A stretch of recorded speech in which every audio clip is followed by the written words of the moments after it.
ആദർശ് ഇപ്പോഴും ആ നാഗേന്ദ്രന്റെ പിന്നാലെയാണെന്നാ തോന്നുന്നേ. അതെന്താ തനിക്കിപ്പോ അങ്ങനെ തോന്നാൻ? അല്ല, ഇവിടുന്ന് നമ്മള് നാഗേന്ദ്രനെ പുറത്താക്കാൻ ഗുരുതരമായ എന്തോ കാരണം ഉണ്ടെന്നാ അവൻ പറയുന്നേ. ആ ശങ്കരൻ കാര്യങ്ങളൊക്കെ അവനോട് വിശദമായിട്ട് സംസാരിച്ചതാണല്ലോ. അങ്ങനെ ഒരു കാരണം കൊണ്ട് നാഗേന്ദ്രനെ ഇവിടുന്ന് പുറത്താക്കില്ലെന്ന് ആദർശിന് നന്നായി അറിയാം. ഓണം വരിക. ഈ സമയത്ത് അവൻ ബിസിനസ്സിലാണ് ശ്രദ്ധിക്കേണ്ടത്, അല്ലാതെ ഈ നാഗേന്ദ്രന്റെ പിന്നാലെ അല്ല നടക്കേണ്ടത്. അങ്ങനെ നടക്കേണ്ട സമയത്ത് അവൻ കൃത്യമായിട്ട് നടന്നല്ലോ. ആ, ദേ അടുത്ത ആള് വരുന്നുണ്ട്.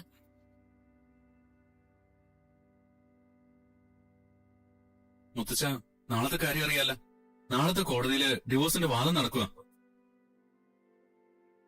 ഇനി ഇതിന്റെ ഒന്നും ആവശ്യമില്ലെന്ന് ജഡ്ജിയാന്ന് പറഞ്ഞതാ. പിന്നെ ഈ കേസിനൊരു തീരുമാനം എത്താത്തതുകൊണ്ടാ നാളെ ഒരു വാദപ്രതിവാദം നടക്കാൻ പോകുന്നേ. അതൊക്കെ നവീൻ നന്നായി നോക്കിക്കോളും. എനിക്കറിയാം മുത്തച്ഛ. എന്നാലും അവന്റെ മുത്തച്ഛനൊന്ന് വിളിക്കണം. അവനെ ഒന്നുകൂടൊന്ന് ചൂടാക്കാൻ പറയണം. നിന്റെ അടുത്ത സുഹൃത്തല്ലേ നവീൻ, നിനക്കങ്ങ് പറഞ്ഞൂടെ? ഞാൻ പറയുന്നോണ്ട് മുത്തശ്ശനും മുത്തശ്ശിക്കൊന്നും തോന്നരുത്. നവീനിപ്പോ നന്ദുവിന്റെ വീട്ടിൽ പെണ്ണാലോചിച്ചു എന്നല്ലോ. അവനറിയാം എനിക്ക് നന്ദുവിനെ ഇഷ്ടമാണെന്ന്. അതിന്റെ ഒരു നീരസം അവൻ കോടതിയിൽ കാണിക്കുമെന്ന് എനിക്ക് ചെറിയ പേടിയുണ്ട്. അതിനെന്തിനാടാ മോനെ അവൻ നീരസം കാണിക്കുന്നത്? ദേ ഇവനിപ്പോഴും ആ പെങ്കൊച്ചിന്റെ പിന്നാലെ നടക്കുകയല്ലേ, അപ്പൊ പിന്നെ ആർക്കായാലും നീരസം കാണില്ലേ? അനി, ഈ വിഷയത്തിൽ നന്ദുവിന്റെ നിലപാടെന്താ? അവക്ക് നവീനോട് ഈ പറയുന്ന ഇഷ്ടമൊന്നുമില്ല മുത്തശ്ശ. എന്നിട്ട് പിന്നെ നിങ്ങളെല്ലാം കൊണ്ടുപോയി നവീൻ പാർട്ടി നടത്തിയതോ? അതിന് നന്ദുവും പങ്കെടുത്തല്ലോ. നവീനെ പോലൊരു ചെറുപ്പക്കാരനെ നന്ദുവിനെ പോലൊരു പെൺകുട്ടി ഇഷ്ടപ്പെടാതിരിക്കോടാ? അതൊന്നും എനിക്ക് അറിയില്ല മുത്തശ്ശി. നാളെ എന്തായാലും എന്റെ ഡിവോഴ്സ് കേസിൽ കോടതി ഒരു തീരുമാനം ഉണ്ടാക്കണം. അതിന് പഴയതുപോലെ നവീൻ ആത്മാർത്ഥത കാണിക്കുമെന്ന് എനിക്ക് സംശയമുണ്ട്. അവൻ നരസിംഹന്റെ കൊച്ചുമോനാ. അതുകൊണ്ട് അവനൊരു കേസ് ഏറ്റെടുത്തു കഴിഞ്ഞാൽ നവീൻ ഒരിക്കലും അവന്റെ കക്ഷികളെ ചീറ്റ് ചെയ്യില്ല. ഇതുവരെ എനിക്ക് അവനിൽ ഒരു വിശ്വാസം ഉണ്ടായിരുന്നു മുത്തശ്ശ. എന്നാൽ ഇപ്പോ അതിൽ കുറച്ച് മങ്ങലേറ്റിട്ടുണ്ട്. അതുകൊണ്ടാ മുത്തശ്ശൻ നരസിംഹ സാറിനെ ഒന്ന് വിളിക്കണമെന്ന് ഞാൻ പറഞ്ഞത്. ശരി, ഞാൻ വിളിച്ചോളാം. ഇനി അതിന്റെ പേരിൽ നീ ടെൻഷൻ അടിക്കണ്ട. പിന്നെ നരസിംഹൻ ഇങ്ങനെയൊക്കെ വിളിച്ചു പറയുന്നത് എത്രത്തോളം ഇഷ്ടപ്പെടുമെന്ന് എനിക്കറിയില്ല. കാരണം അയാൾക്കറിയാം അയാളുടെ കൊച്ചുമോനെ. എന്തായാലും ഇവൻ പറഞ്ഞല്ലേ, അപ്പൊ പിന്നെ ഒന്ന് വിളിച്ചു നോക്കൂ. എങ്ങനെയെങ്കിലും അനാമിക എന്ന പിശാചിന്റെ തലേന്നൊന്ന് ഒഴിഞ്ഞു പോണം. ഒന്ന് നിന്നേ.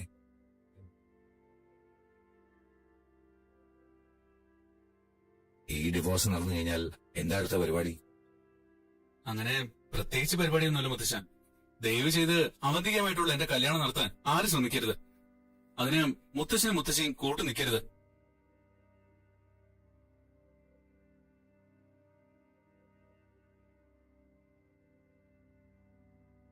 അന്ന് നമ്മൾ അനിക്ക് വേണ്ടി കല്യാണം ആലോചിച്ച് ഗോവിന്ദനെ കനികയും കാണാൻ പോയി. അന്ന് നിരാശയോടെ മടങ്ങി വരുന്നതിന് പകരം അവരിൽ കുറച്ചുകൂടി പ്രഷർ ചെലുത്തിയാൽ മതിയായിരുന്നു. അതെങ്ങനെ പറ്റും? ഗോവിന്ദനും കനികയും ഈ ബന്ധത്തെ അതിശക്തമായല്ലേ എതിർത്തത്. ഇനി നന്ദുവിന്റെ കല്യാണത്തിന് അനി തടസ്സമാകില്ലെന്ന് ഇദ്ദേഹം തന്നെയല്ലേ വാക്കുകൊടുത്തത്. അതൊക്കെ ശരിയാ. പക്ഷേ അനിക്ക് നന്ദുവിനോടുള്ള സ്നേഹം നമ്മൾ കരുതുന്നതിനേക്കാൾ അപ്പുറവാ. അവൻ അവളെ അല്ലാതെ മറ്റൊരു പെണ്ണിനെ വിവാഹം കഴിക്കുമെന്ന് എനിക്ക് തോന്നുന്നില്ല. എന്നാ ഇപ്പോ നന്ദുവിനെ ആലോചിച്ച് ചെന്നിരിക്കുന്നത് നവീന. അതുകൊണ്ട് ആ ബന്ധത്തെ എതിർക്കാൻ എനിക്ക് പറ്റില്ല. അനിയെ ആദർശിനെയും കാണുന്ന പോലെ തന്നെയാ ഞാൻ നവീനെയും കാണുന്നത്. അന്ന് കോടതിയിൽ അവൻ ആത്മാർത്ഥത കാണിച്ചില്ലായിരുന്നെങ്കിൽ ഉറപ്പായും ഈ വീട്ടിലുള്ള പലരും ജയിലിൽ കിടക്കേണ്ടി വന്നേനെ.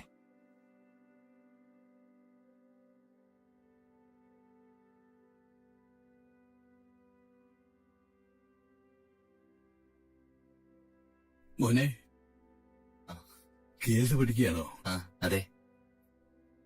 ആ മൂർത്തി എന്നെ വിളിച്ചിരുന്നു.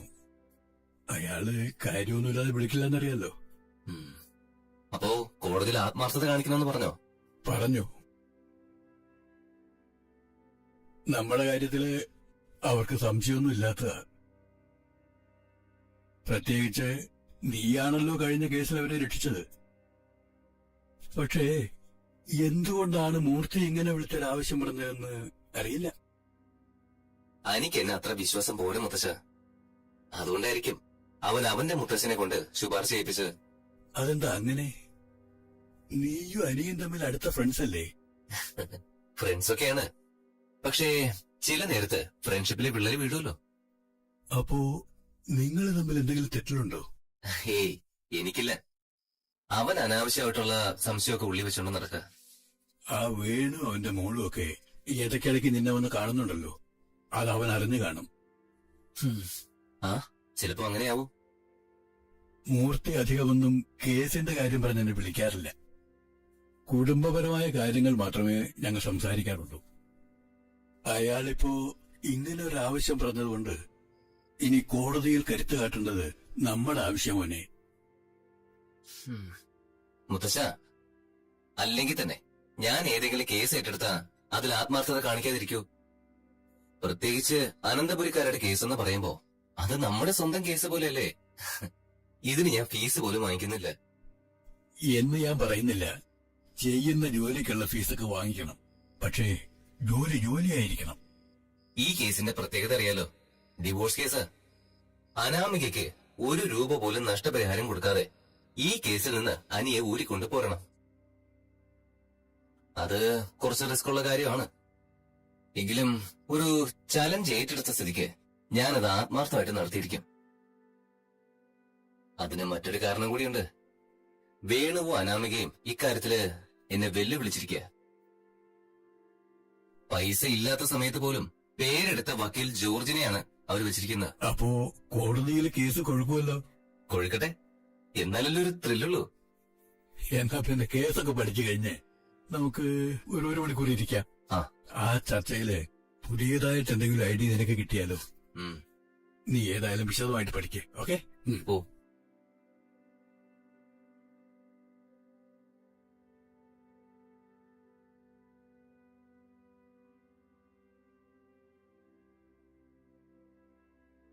എടാ അനി, എന്നെ നിനക്ക് അത്രയ്ക്ക് വിശ്വാസമില്ലെന്ന് മനസ്സിലായി.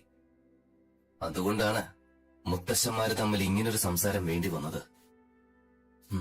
നാളെ നിനക്ക് കോടതിയിൽ വ്യക്തമായിക്കോളും, ഞാനല്ല നീയാണ് ഫ്രണ്ട്ഷിപ്പിനെ മാനിക്കാത്തതെന്ന്.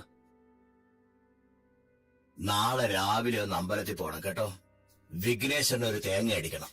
തേങ്ങ അടിച്ചിട്ടൊന്നും ഒരു കാര്യമില്ല. നിങ്ങളൊക്കെ ചിന്തിക്കുന്നത് പോലെ ആ വക്കീല് കോടതിയില് കുഴപ്പിക്കാതിരുന്നാ മതി. അവന് നന്ദുവിനെ കെട്ടണമെങ്കിൽ ഈ ഡിവോഴ്സ് നടക്കാതിരിക്കണം. അതുകൊണ്ട് അവളെ കെട്ടുന്നവരെ വക്കീല് കേസ് നീട്ടിക്കൊണ്ട് പോയിക്കോളും. അനിയും നവീൻ വക്കീലും അടുത്ത സുഹൃത്തുക്കളാ. പോരാത്തതിന് അവര് ഫാമിലി ഫ്രണ്ട്സും. നന്ദുവിന്റെ പേരിൽ അവര് തമ്മിൽ ഒരു പൊരിഞ്ഞ വഴക്കുണ്ടായിരുന്നെങ്കിൽ സംഗതി നമുക്ക് അനുകൂലമായേനെ. നാളെ അമ്പലത്തിൽ പോകുമ്പോ അതുകൂടെ പറഞ്ഞോ.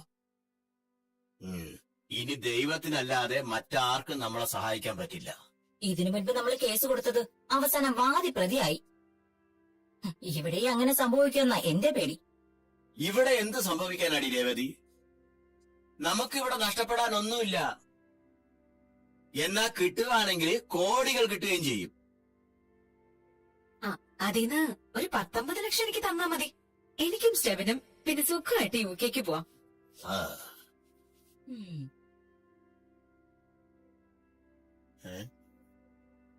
അവനാ ആ നവീൻ വക്കീൽ.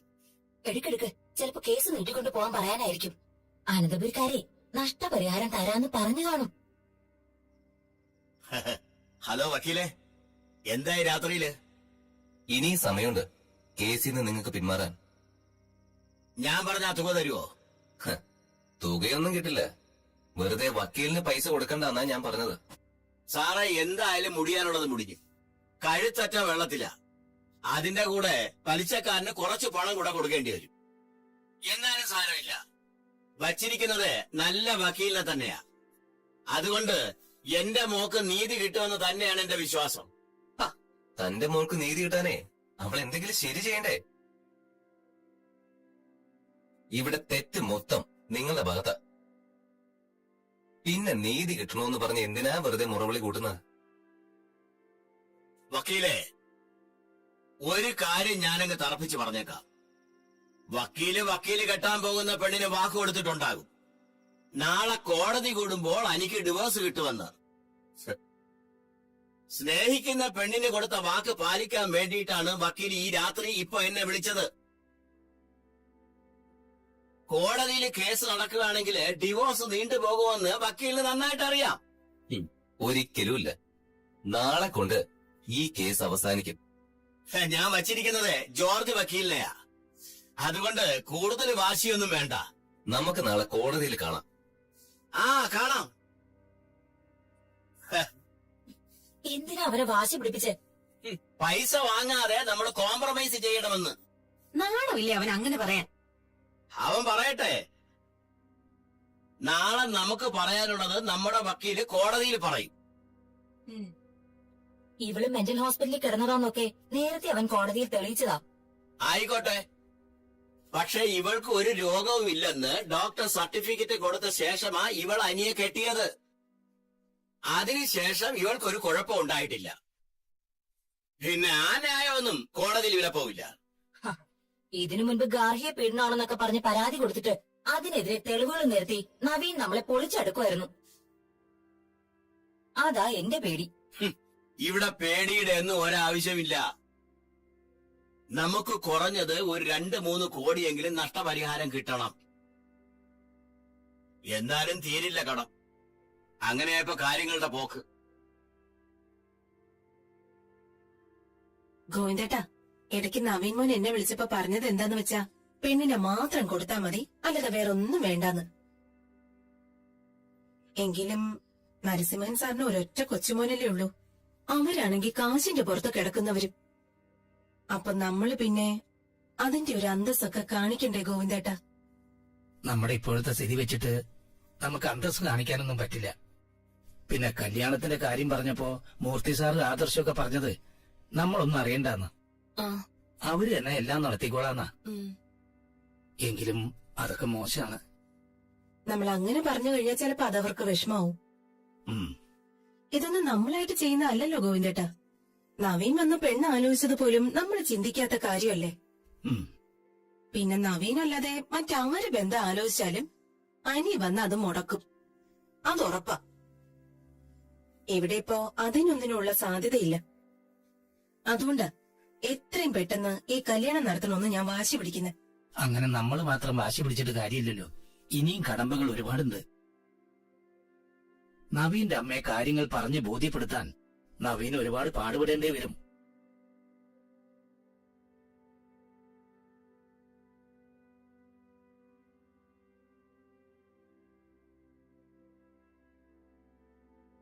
ആ, മോളെന്തത്ര വൈകിയത്?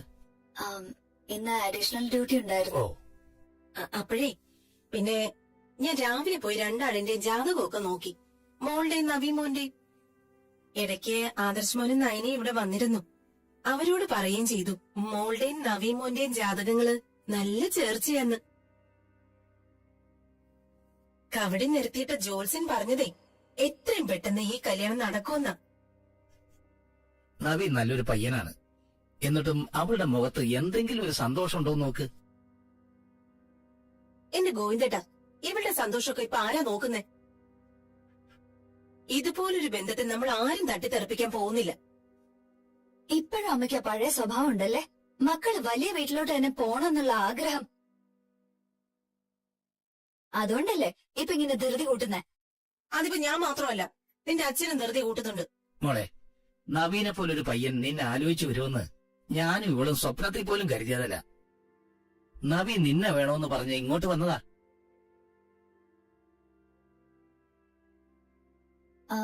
നവീനേട്ടന്റെ അമ്മ സമ്മതിച്ചിട്ട് വേണ്ടേ ഈ കല്യാണം നടക്കാൻ?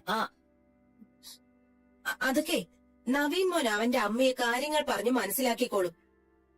ആദ്യം മനസ്സിലാക്കട്ടെ, എന്നിട്ട് അമ്മയും അച്ഛനും ഒക്കെ മനക്കോട്ട കെട്ടിയാ മതി. എന്നെ അവർക്ക് കണ്ണടത്ത കണ്ടൂടാ. ഞാനിടയ്ക്ക് നവീനേട്ടന്റെ വീട്ടിൽ പോയപ്പോ പോലും എന്നോടൊന്നും മിണ്ടാൻ കൂട്ടാക്കിയിട്ടില്ല. എന്നെ കണ്ട മുഖം തിരിച്ചു പൊയ്ക്കളയും. അങ്ങനെയുള്ള നവീനേട്ടന്റെ അമ്മയാ ഈ ബന്ധം നടത്താൻ സമ്മതിക്കുന്നത്. ഒരിക്കലും സമ്മതിക്കാൻ പോകുന്നില്ല. അല്ലെങ്കിൽ നിങ്ങൾ നോക്കിക്കോ.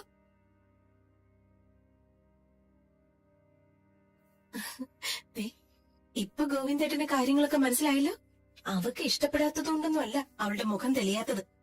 നവീന്റെ അമ്മ സമ്മതിക്കില്ല എന്നൊരു ഭയം അവൾക്കുണ്ട്. അത് ശരിയാ. അപ്പൊ പിന്നെ പ്രതീക്ഷ അധികം കൊടുക്കണ്ടെന്ന് അവള് കരുതി കാണും. അല്ല, അതൊരു വലിയ പ്രശ്നം തന്നെ കനകെ. ശ്ശോ, കഷ്ടകാലത്തിന് ആ ജോത്സ്യൻ കവടി നിരത്തിയിട്ട് നവീനുമായുള്ള കല്യാണത്തിന് തടസ്സങ്ങളാ പറഞ്ഞത്. ശ്ശോ, അതോ ആദ്യമായിട്ട് മനസ്സിൽ കിടക്ക ഗോവിന്ദേട്ടാ.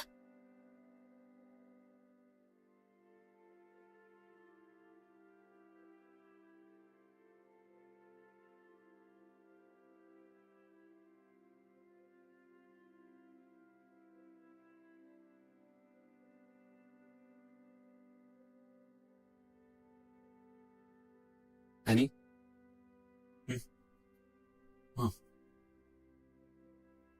ഞാൻ ഏട്ടനും കാത്തിരിക്കായിരുന്നു. നവീനെ വിളിക്കുകയോ കാണുകയോ ചെയ്തായിരുന്നോ? ഞാൻ അവനെ വിളിച്ചായിരുന്നു. അവൻ മാക്സിമം ശ്രമിക്കാന്നൊക്കെ പറഞ്ഞത്. അവൻ ആരെയും ചീറ്റ് ചെയ്യാൻ കഴിയില്ല എന്നൊക്കെ പറഞ്ഞു. ആ പറച്ചില് എന്തോ ഒരു പന്തികേട് എനിക്ക് തോന്നി. ഏട്ടാ, നിങ്ങൾ രണ്ടാളും നോക്കിയോ, നാളെ കോടതിയിൽ അവന്റെ ബുദ്ധിയൊന്നും പുറത്തെടുക്കാൻ പോകുന്നില്ല. അവൻ ഈ കേസ് നീട്ടിക്കൊണ്ടു പോകാൻ ആഗ്രഹം.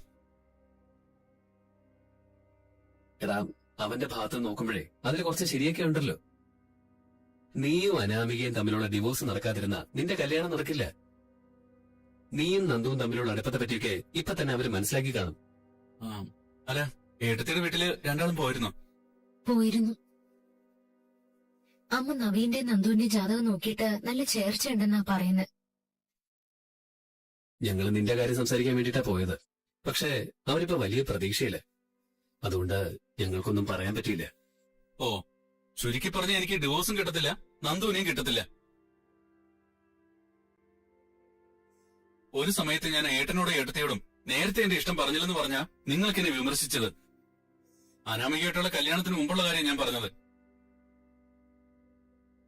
കല്യാണത്തിന്റെ തലേ ദിവസം സത്യങ്ങളൊക്കെ പറയാതെ കുറച്ചുകൂടെ നേരത്തെ പറഞ്ഞിരുന്നെങ്കിൽ നന്ദുവിന്റെ എന്റെ ഒപ്പം നിൽക്കാനായിരുന്നു നിങ്ങൾ രണ്ടാളും പറഞ്ഞത്. ഇപ്പതാ വളരെ നേരത്തെ തന്നെ ഞാൻ എന്റെ മനസ്സിലുള്ളതൊക്കെ പറഞ്ഞു കഴിഞ്ഞു. അത് ഏട്ടനോട് ഏട്ടത്തിയോട് മാത്രമല്ല, ഈ വീട്ടിലുള്ള എല്ലാവരുടെ മുന്നിൽ വെച്ചാ പറഞ്ഞത്. എന്നിട്ടും എന്നെ സഹായിക്കാൻ ആർക്കും പറ്റുന്നില്ല. അനി, കോടതിയിൽ നാളെ നീ പ്രതീക്ഷിക്കുന്ന പോലെയല്ല കാര്യങ്ങൾ സംഭവിക്കുന്നെങ്കിൽ നിനക്ക് നവീനോടുള്ള കടപ്പാട് കൂടുക ചെയ്യുന്നത്. നവീൻ അങ്ങനെ നിനക്കൊപ്പം നിൽക്കുമ്പോ അവനെ വേദനിപ്പിക്കാൻ നിനക്ക് പറ്റുമോ? അത് ഞാൻ സമ്മതിച്ചു. പക്ഷേ നന്ദുന്റെ മനസ്സെന്താണെന്ന് ഇതുവരെ ഏട്ടനെ എടുത്ത് അറിയാൻ ശ്രമിച്ചിരുന്നോ? അവൾക്ക് അനിയെ ഇഷ്ടമാണെന്ന് ഞങ്ങൾക്കറിയാം. എങ്കിലും നവീന്റെ ആലോചന വന്നതോടെ അവളുടെ നിലപാട് എന്താന്ന് ഞങ്ങൾക്ക് മനസ്സിലായിട്ടില്ല. നന്ദുവിനെ കേസുമായി ബന്ധപ്പെട്ട് നവീൻ ഒരുപാട് ഹെൽപ്പ് ചെയ്തിട്ടുണ്ട്. അതുകൊണ്ട് തന്നെ നന്ദുവിന് അവനോട് വലിയ മതിപ്പാ. ആ രീതിയിലൊക്കെ ഒരുപാട് തവണ ഞങ്ങളോട് സംസാരിച്ചിട്ടുണ്ട്. പിന്നെ പെൺകുട്ടികളുടെ മനസ്സ്. നന്ദുവിന് ഈ വീട്ടിലേക്ക് വരാൻ എന്തൊക്കെ തടസ്സങ്ങളുണ്ടെന്ന് അവൾക്ക് നന്നായിട്ട് അറിയും. അപ്പൊ എന്താ നവീന്റെ വീട്ടിലേക്ക് പോകാൻ തടസ്സങ്ങളൊന്നുമില്ലേ? ഇവിടെ എന്റെ അമ്മ അതിനെ എതിർക്കുകയാണെങ്കിൽ അവിടെ അവന്റെ അമ്മ അതിനേക്കാൾ എതിർപ്പാ. തന്റേടിയായ പെൺകുട്ടികളെ വീട്ടിൽ കയറ്റില്ലെന്നാ അവന്റെ അമ്മ പറയുന്നത്. അതൊക്കെ ഞങ്ങൾക്ക് അറിയാടാ. പക്ഷേ ഇനി ഒറ്റ മോന്റെ ആഗ്രഹത്തിന് വേണ്ടി അവർ നിൽക്കുവാണെങ്കിൽ നമുക്ക് എന്ത് ചെയ്യാൻ പറ്റും? അനി, ഞങ്ങള് രണ്ടാൾക്കും ഇപ്പോ ഞങ്ങളുടെ അനിയനും അനിയത്തിയും ഒന്നിക്കണം തന്നെയാ. പക്ഷേ അതിനുവേണ്ടി വളഞ്ഞ വഴിയൊന്നും തേടാൻ പറ്റില്ല. ഈ കേസൊക്കെ ഒന്ന് കഴിയട്ടെ, എന്നിട്ട് നമുക്ക് എന്ത് വേണമെന്ന് തീരുമാനിക്കാം. ഞാൻ ആഗ്രഹിച്ച പോലെ കാര്യങ്ങളൊന്നും നടന്നില്ലെങ്കിലും എനിക്ക് വേണ്ടി വേറെ പെണ്ണിനെ ആലോചിക്കാൻ ഇവിടെ ആരും നിൽക്കരുത്. ഇനി കാണാത്തെയും കേൾക്കാത്തെയും ഓരോന്നിനെയും കൊണ്ടുവന്നിട്ട് എന്റെ മനസ്സമാധാനം ഒന്നും തകർക്കാതിരുന്നാ മതി. ഞങ്ങൾക്ക് 100% കോൺഫിഡൻസ് ഇല്ലാതെ ഇനി ആരും നിനക്ക് വേണ്ടി കണ്ടെത്തില്ല.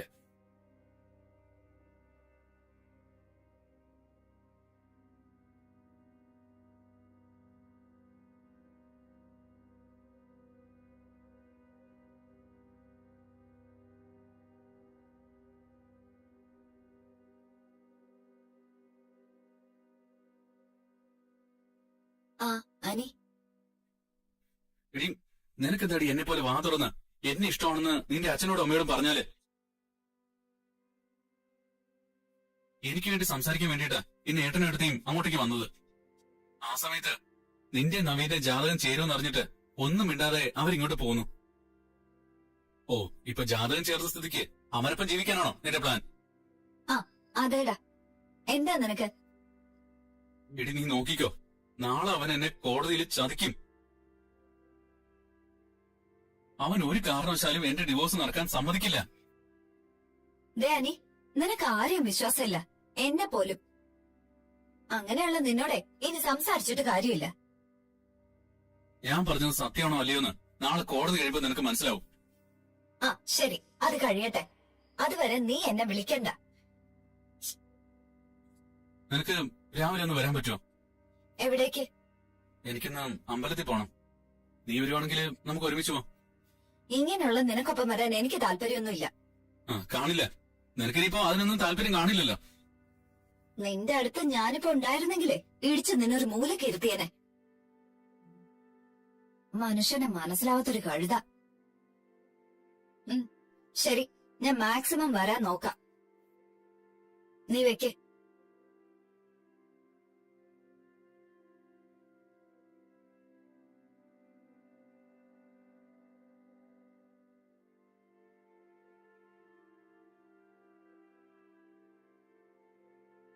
ഒരു മാർക്ക് എഴുതി വെച്ചിരുന്നല്ലോ.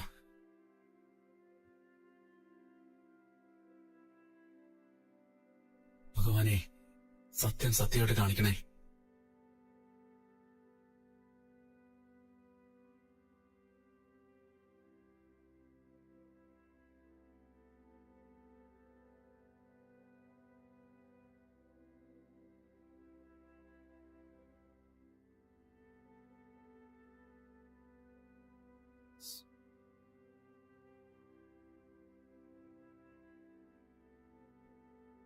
നാളെ ഡിവോഴ്സ് നടക്കത്തില്ലാന്ന് ഉറപ്പായി. നാളെന്നല്ല, ഈ ജന്മം നടക്കാൻ പോകുന്നില്ല. അത് പറഞ്ഞ ഒരുത്തിക്ക് മനസ്സിലാവത്തില്ലല്ലോ. മുത്തച്ഛനെ കൊണ്ടുവരെ വിളിപ്പിച്ചതാ, എന്നിട്ടും ചതിക്കാൻ അവന്റെ പരിപാടി.